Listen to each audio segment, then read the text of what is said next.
2018, la convention de Beijing en Chine de l'année 2000, qui préconise à ce que, en Afrique principalement, les femmes occupent des postes de responsabilité, que les femmes participent dans des instances dirigeantes, des syndicats, des associations, des fondations, mais des fondations vraiment structurées, pas des petites fondations qui se limitent aux actions coup de poing.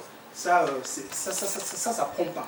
Et voilà donc, Madame Antoinette a œuvré pour ça. Et son coup de colère qui m'a attiré aussi, c'était quelques mois après la mort du président Mandela. Il y avait une réunion des premières dames d'Afrique, parce que souvent quand il y a des sommets de chefs d'État... de toute façon, elle est la doyenne des femmes de chefs d'État. Justement, voilà ce qui est intéressant. Elle est la doyenne actuellement des premières dames d'Afrique. Elle a assisté au grand bouleversement de l'Afrique. D'abord la chute du communisme, pour lequel le Congo-Brazzaville était communiste. Elle est rare des premières à avoir vu les 3 évêques de Rome, les 3 papes. Jean-Paul II d'abord, qui lui a dit « N'ayez pas peur des actions que vous accomplissez dans votre pays pour le feu ». Alors j'aimerais vous demander, participe-t-elle au processus des décisions politiques du pays? Est-ce que vous pensez que son mot, sa parole pèse par rapport à tout ce qui se passe dans le Congo?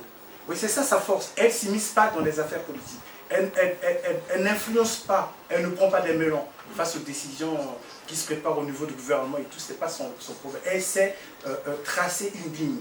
Elle est l'épouse du chef de l'État, elle est dans l'humanitaire. Évidemment qu'elle parle avec son mari des questions de société, des questions politiques, des questions internationales. Elle peut peut-être influencer, comme tout le monde, comme toute personne qui est proche du président de la République, à certaines nominations. Mais elle n'influence pas positivement l'action ni du président ni du gouvernement. Et c'est ça que j'ai dit dans mon livre, en faisant des parallèles avec 2 premières dames d'Afrique. Il y en a qui sont des politiques, il y en a qui influencent directement l'action de leur président de mari. Madame Simone Papo, professeure, une femme très admirable, professeure de littérature. Elle a été syndicaliste, puis députée, avant d'être première dame. Elle avait d'abord une carrière politique. Elle, c'est normal qu'elle ait influencé les décisions prises par le président Papo.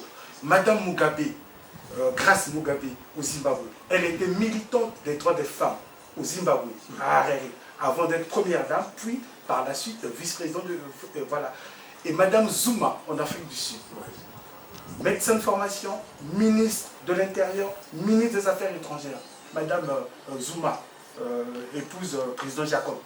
C'est normal aussi qu'elle ait influencé les décisions. Mais Antoinette, par contre, elle s'est limitée dans l'engagement humanitaire au fait d'être au plus près des populations. Alors, pour ceux